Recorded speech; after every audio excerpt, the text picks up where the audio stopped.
गाशी मी कामावरनं आले ना तेव्हा बाहेर सत्य आला होता आणि त्यानं काय बोल की पुढचं. त्यानं माझ्या हातावर किस केलं. अगं बाई, म्हणून एवढ्या लाजत होते होय आमच्या कॉन्स्टेबल मंजू मॅडम. बरं दिदे, आता गोष्टी एवढ्या पुढे गेल्याच आहेत तर एक सांगते.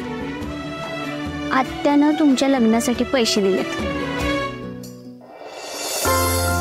आमरे, आत्या खरंच बदलली आहे बघ. मला तर एवढं भारी वाटतंय ना, आता सगळ्यांच्या मर्जीनं आमच्या दोघांचं लग्न होणार.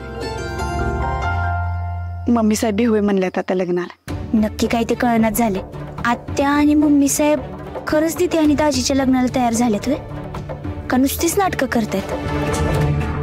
चला, कळलं ना आता काय झालं ते. झोप पटकन. बर, हात बघू जरा कसं दिसतंय. नाही दाखवायचा.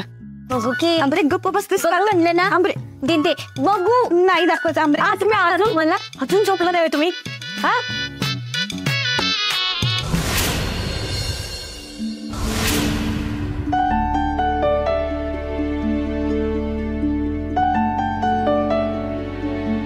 मम्मी,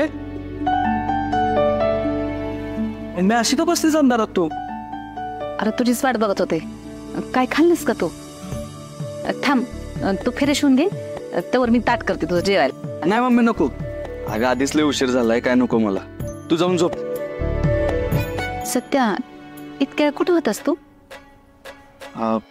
ते काय नाही, ते मी बलमाकडे गेलो होतो आणि मग पक्ष म्हणजे माझं लेकरू, कोकरू, वाघरू माझ्या होणाऱ्या सुनेला सत्ताच्या होणाऱ्या बायकोला भेटायला गेलो होतो, मंजिरीला. काय? पण मम्मी तुला कसं काय कळलं? आई आहे ना मी तुझी, मला कळणार नाही तर कुणाला कळणार? मग तुझ्या होणाऱ्या बायकोने जेवणाचा आग्रह केला नाही का तुला? अगं मम्मी, आम्ही बाहेर भेटलो होतो, घरात नव्हतो गेलो भेटायला. चांगलंय चांगलंय. सत्या, लगीन व्हायच्या आधी तुला जेवढं फिरता येईल, जेवढं भेटता येईल तेवढं भेटून घे बर का. मम्मी ठीक आहे. ए मम्मी, बरं झालं आठवण करून दिलीस. मी गुरुजींना भेटून आलो ना येताना.